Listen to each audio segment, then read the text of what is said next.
Olá, que a graça e a paz de Jesus inundem a sua vida. Você já passou por algum momento difícil? Você já passou por algum momento triste, alguma dor? Saiba que, apesar de todos os dilemas, saiba que, apesar de todas as lutas, de todas as situações que nós enfrentamos, se nós estamos com Cristo Jesus, nossa luta não é nada, nós passamos por cima dela. Você está no Apocalipse em Gotas e o episódio de hoje é A Grande Tribulação. Vamos ouvir mais sobre isso.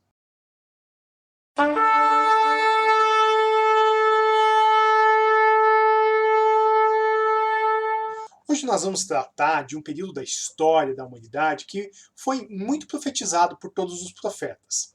E Jesus, o maior dos profetas, ele também falou desse tempo. Daniel fala sobre isso.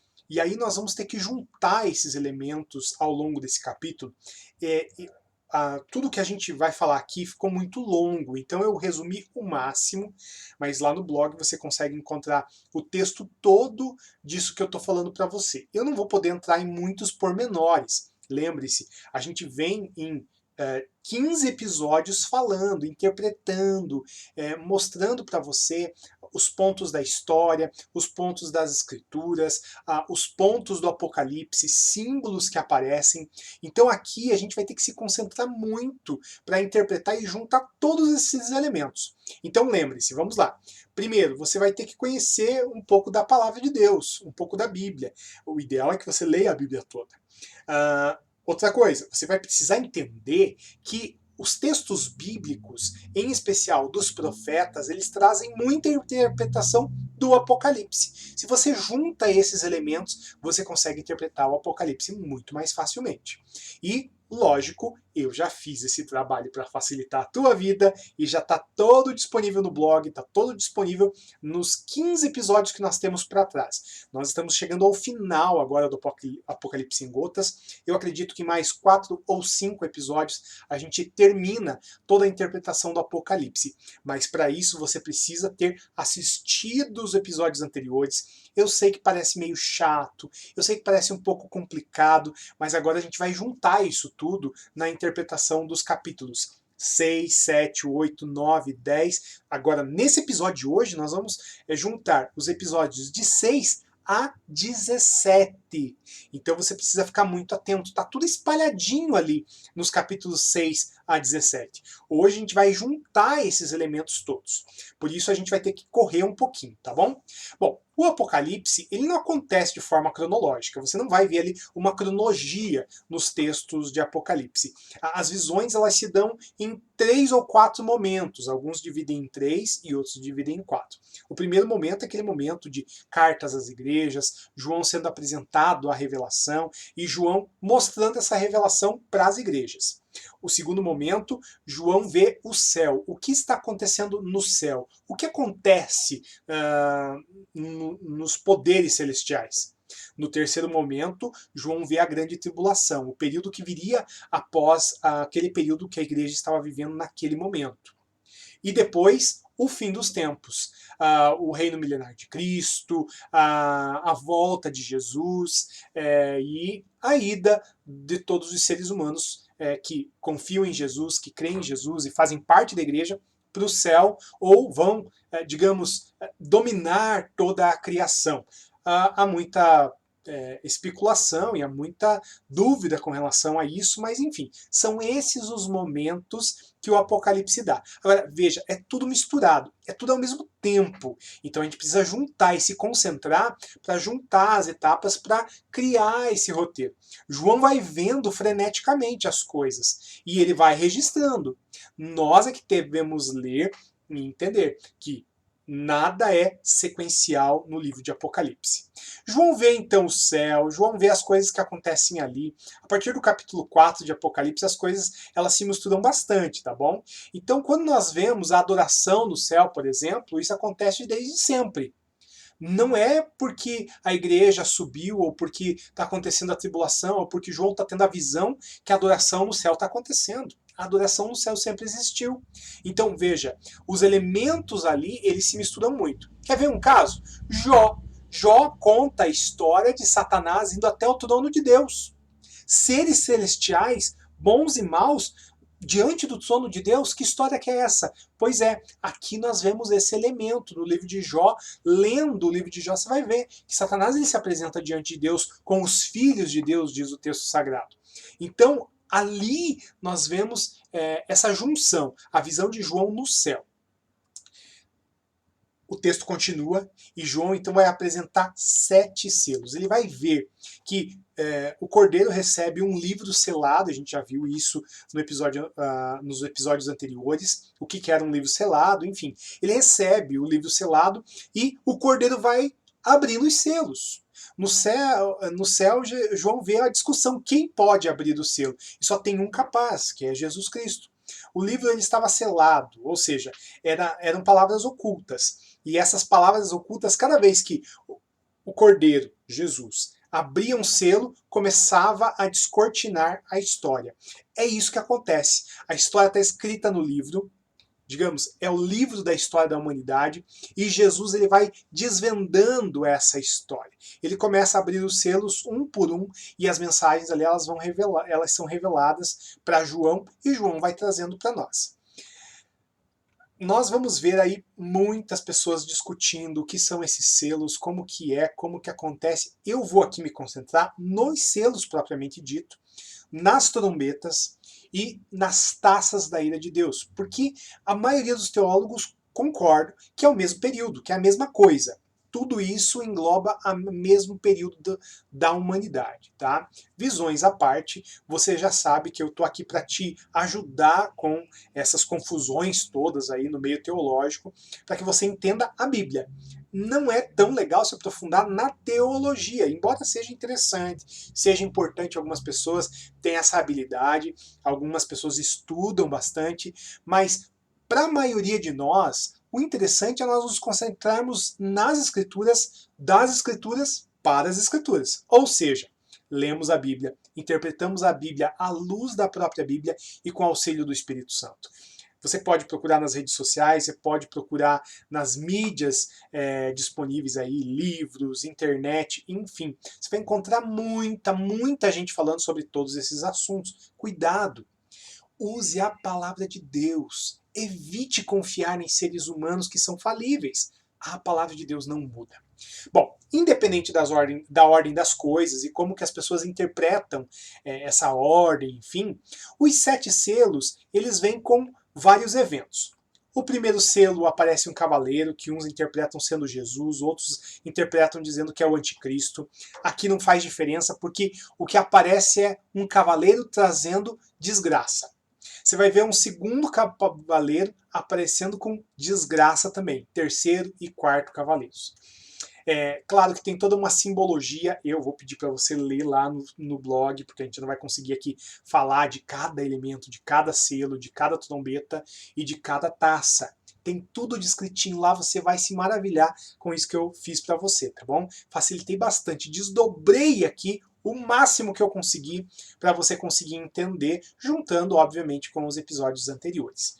Bom, começa a se desenrolar então o livro, e junto com o livro vai aparecendo outros elementos, como os 4 cavaleiros do Apocalipse. Você vai entender muito ali, lendo no blog, o que eu explico sobre cada cor, sobre cada símbolo desses cavaleiros.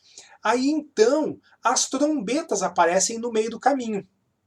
Veja, alguns vão dizer que 7, 7 e 7 é a mesma coisa. 7 trombetas, 7 selos e 7 taças. Mas nós vemos que se misturam ali. Por isso, alguns vão dizer que, na verdade, não. São 7 selos e dentro desses selos aparecem os outros elementos. 7 trombetas e 7 taças. Veja, não faz muita diferença se são a mesma coisa ou se são eventos distintos dentro do período que nós vamos falar, que a gente vai falar que período é esse daqui a pouquinho. Não interessa para nós quais são esses elementos. O que interessa é que eles acontecem. Quais são os elementos que acontecem? Bom, eu vou pedir novamente. Você vai ter que acompanhar lá no blog, que eu não vou conseguir aqui interpretar cada um dos elementos. Mas é importante saber que 7 selos, 7 trombetas e 7 taças da ira de Deus representam esse tempo, esse momento. As sete trombetas, elas são um episódio bem interessante, porque o povo de Israel estava acostumado com essa analogia. Trombeta era algo que era tocado para alertar o povo. Enquanto os selos estão mostrando a história, revelando a história, as trombetas elas anunciam aquilo que vai acontecer durante aqueles selos, ou durante os episódios históricos. Agora, as sete trombetas elas revelam pragas e mais pragas. Então veja, os sete selos contam a história, as sete trombetas elas contam o que vai acontecer nessa história, e mais para frente as sete taças da ira de Deus, a mesma coisa. Veja, cada elemento que aparece aqui são pragas derramadas. Quando nós vemos a completude, o sétimo, quer dizer que acabou, quer dizer que tudo foi equalizado. Deus derramou a sua ira, Deus fez o que devia fazer, Deus acabou com a história. Então, esse 7 aqui representa isso, representa a totalidade da justiça do juízo de Deus. Deus vai derramar finalmente a sua ira sobre a terra e vai punir as pessoas que fizeram maldade. Vai acabar com os reinos e com os poderes que só martirizaram o seu povo e o povo em geral da terra. Veja, todo mundo sofre por causa da fome, por exemplo. Não é só o povo de Deus que é afetado. Todas as nações da terra são afetadas com isso. E normalmente isso está vinculado ao poderio das pessoas que têm dinheiro, das pessoas que têm muito e acabam massacrando as pessoas que têm pouco. Jesus, ele vem para acabar com isso no fim dos tempos. Ele acaba definitivamente com isso. Agora a gente vai ver que existem elementos aqui que nos mostram que a justiça de Deus ela é finalmente derramada com as sete taças da ira de Deus. Então nós vemos sete selos, sete trombetas, cada trombeta anuncia um derramar de pragas, mas quando nós chegamos nas sete taças da ira de Deus, nós vemos essas pragas bem definidas. Quer ver? A primeira taça da ira de Deus é uma praga de doenças. A segunda é uma mortandade no mar, ou seja, todos os seres marinhos morrem, o mar vira sangue. A quarta taça é a transformação de todas as águas, ou todas as fontes de águas potáveis, em sangue. Aqui eu explico um pouquinho mais sobre o que é esse sangue, o que pode ser esse sangue ali na água potável, mas veja, agora as pessoas que massacraram outras pessoas, ou aqueles que martirizaram os filhos de Deus, agora vão tomar o sangue daqueles que eles martirizaram. Aqui tem uma analogia muito grande. A quinta taça, a quarta taça é o aquecimento solar. Então nós vemos ali o sol aquecendo e queimando as pessoas, queimaduras de pele graves.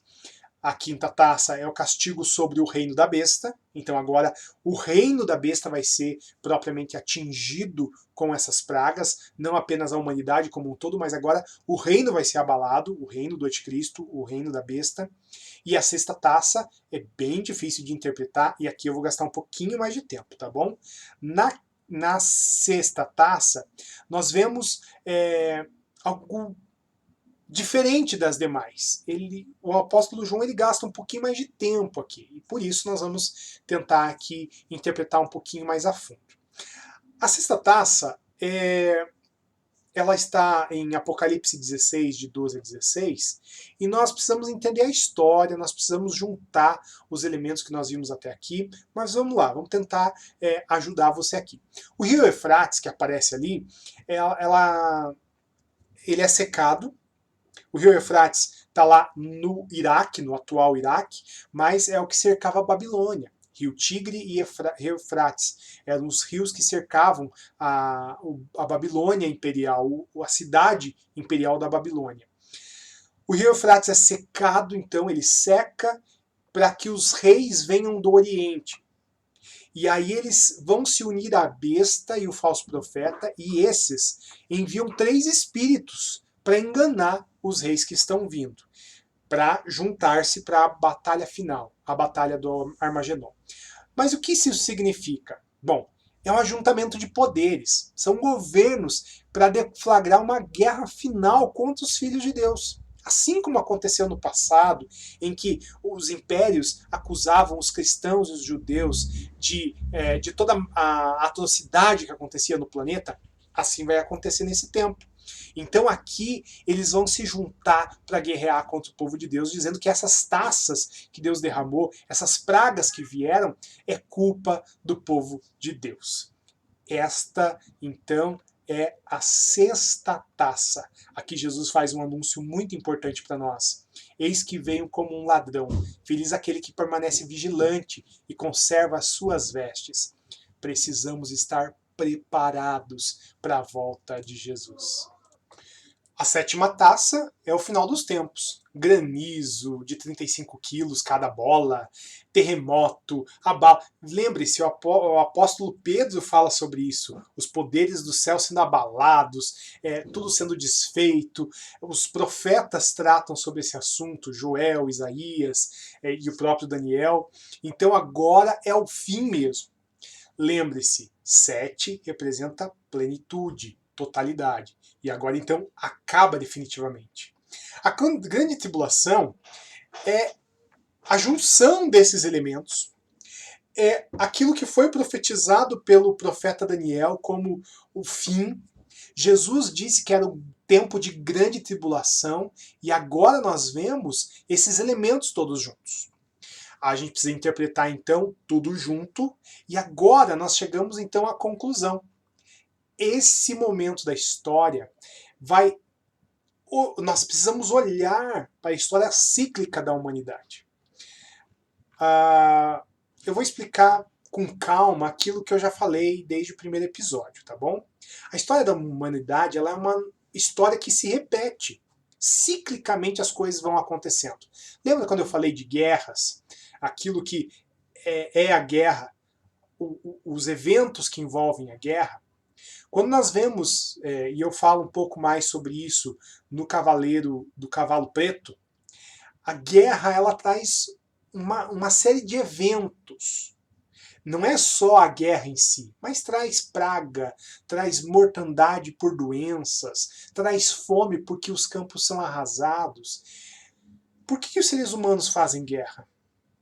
Por que acontecem matanças ao longo da humanidade? Por que acontece sempre a mesma coisa quando nós olhamos para os fatos históricos?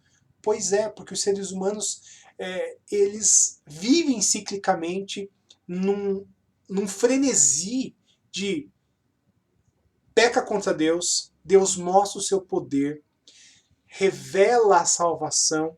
No caso, Jesus veio para mostrar isso para nós. Os seres humanos acabam se arrependendo, há grandes avivamentos ao longo da história. No Antigo Testamento, no Novo Testamento e na história da humanidade acontece sempre isso. O povo se arrepende, se lamenta, Deus faz um grande avivamento, uma grande salvação acontece. Os seres humanos na próxima geração acabam pecando e tudo começa novamente. A grande tribulação vai para fechar essa história. Não vai mais acontecer isso depois. É o ultimato de Deus para a humanidade. A história do povo de Deus não foge à regra. Se nós olhamos para as páginas das Escrituras, nós vemos isso o tempo todo acontecendo. E na história da igreja, isso também aconteceu várias vezes. Isso que nós vemos agora no Apocalipse aconteceu no ano 64 da nossa era.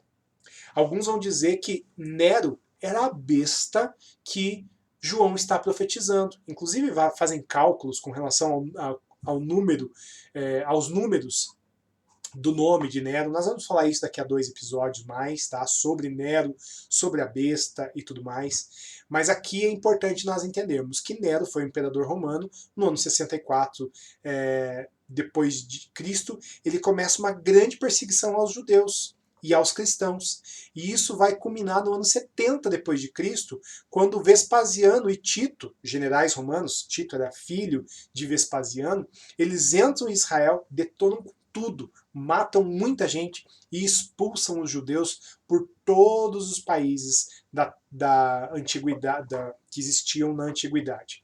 Mateus 24, Daniel 7, 8, Apocalipse 6 e 17 se nós juntarmos esses textos e olharmos para a história que você pode encontrar em vários lugares, diáspora romana, Nero, Vespasiano, Tito, você vai encontrar isso, muito material bom na internet sobre isso. Se você juntar o que aconteceu naquele tempo, inclusive um historiador romano, Joséfo, ele vai tratar bastante sobre esse assunto. Se nós juntarmos isso tudo com Mateus 24, Daniel 7:8 e Apocalipse 6:17, você vai ter certeza absoluta que se trata desse período da história. Mas a história é cíclica. Nós precisamos ler a Bíblia como os primeiros leitores. Sim, se lermos como os primeiros leitores, então nós vamos entender que sim, a besta e o período de grande tribulação foi com Nero, foi nesse período de 64 a 70 depois de Cristo. Mas não querendo ter uma revelação futurista do Apocalipse, porque também não é isso. Alguns vão criticar essa visão futurista do Apocalipse, é só lá no fim. Não, a história é cíclica. No fim vai se repetir esses eventos, agora com tanto poder, com tanta dor, com tantas hipérboles que eu não consigo nem mencionar. Aliás, a Bíblia ela não consegue descrever essa natureza e acaba trazendo muito simbolismo para nós. Por isso, 7 taças, 7 selos e 7 trombetas. É tudo simbólico para mostrar para nós que não tem nem como escrever o que vai acontecer de fato. São coisas terríveis, essa grande tribulação. Então é o período de 7 anos, que começa com uma globalização. Hoje nós vemos que os países do mundo todo precisam de líderes, e nós não temos líderes proeminentes. Essa carência de líderes vai empurrar toda a humanidade para uma globalização e vão clamar por um líder mundial. Bom, você precisa lembrar de algumas coisas aqui. A primeira é que Satanás, ele imita tudo que Deus faz. Tudo aquilo que está na Bíblia, Satanás imita, perverte. Então nós vemos agora que Satanás traz um Messias e apresenta esse Messias à humanidade no começo da grande tribulação. Mas para isso precisa de um anunciador. E quem é o anunciador? O falso profeta que nós vemos no capítulo 16 de Apocalipse. O falso profeta ele aparece profetizando a vinda do grande Messias, que na verdade é o falso Messias. Falso profeta, falso Messias. O islamismo vai falar dessas figuras também. O judaísmo crê que virá o Messias. Então eles estão esperando o Messias ainda. Vão ser o primeiro povo enganado. Todas as nações da terra serão enganadas. Mas esse ser aparecerá para proclamar a vinda do anticristo. Aquilo que parece ser o Messias, na verdade, é o falso Messias ou o falso Cristo. Quando se inicia esse período, eu digo a você, não caia na bobagem dos numerólatras, dos numerólogos cristãos que calculam até apresentar um número e vai ser no ano 2022, vai ser no ano 2023, vai ser no ano 2050. Não caia nessa bobagem. Não tem uma data anunciada. Os números que a Bíblia diz, 1260 dias, 42 meses, aquilo ali é uma alusão ao tempo da tribulação. E não é de forma alguma para a gente ficar calculando quantos anos a partir do quê. Quer saber por quê? Primeiro, os calendários mudaram muito ao passar dos anos. Nós tivemos pelo menos 5 grandes mudanças no calendário desde a época de Jesus. Além disso, os judeus tinham uma forma de calcular os dias, os anos, os meses completamente diferente dos nossos. Então não tem matemático que consiga fazer contas para se ajustar a isso. Por quê? Porque não temos dados históricos suficientes para dizer que Nero apareceu no ano 64, que Jesus nasceu no ano 1, até porque a gente tem certeza absoluta que no ano 1 Jesus não nasceu. Com certeza. Por quê? Porque nós temos um erro no calendário. Gregório, quando calculou lá os elementos que compuseram o calendário, ele errou. Então nós não temos como dizer, 1260 anos, 70 anos, 70 semanas. Não caia nessa bobagem. Bom, voltando à nossa programação normal, agora esse período ele tem um prazo sim, que é de 7 anos. Daniel fala sobre isso, Jesus fala, confirma que Daniel tinha razão, e agora o Apocalipse vai falar que é 3 anos e meio e 3 anos e meio. Junta 7 anos. A gente falou isso no episódio anterior, quando a gente interpretou a grande tribulação. Durante 3 anos e meio serão tudo flores, serão no império, nesse grande império mundial.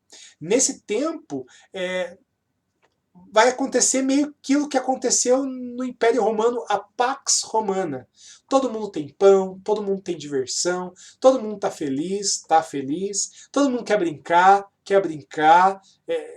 Não, acho que eu não devia ter falado isso, né? Você lembrou lá daquela loira que cantava. Enfim, não pensa nisso, pensa aqui no Apocalipse agora. Nesse tempo tudo serão flores, mas quando finalizar 3 anos e meio, o anticristo ele vai mostrar suas garras. Alguns vão dizer, inclusive, que é o Satanás que vai tomar o corpo do anticristo, da besta. E aí aquela revelação do capítulo 12, que é o grande dragão vermelho que vem para dominar com força as nações da terra e oprimir. Nesse tempo, 3 anos e meio, acontece que a grande tribulação ela se acentua.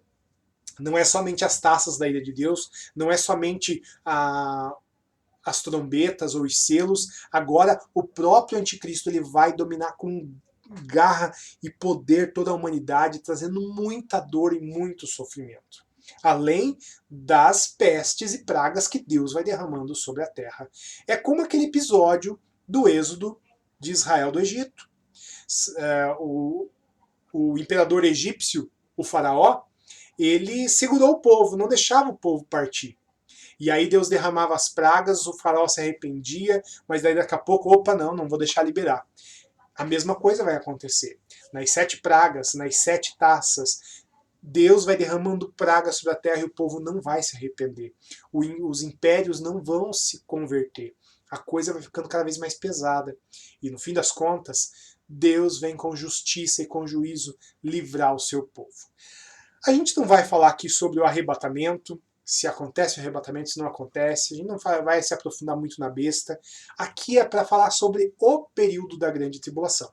É um governo mundial que vai oprimir todos os seres humanos e Deus vai derramar a sua ira sobre todos os seres humanos que não entregaram a sua vida para Jesus.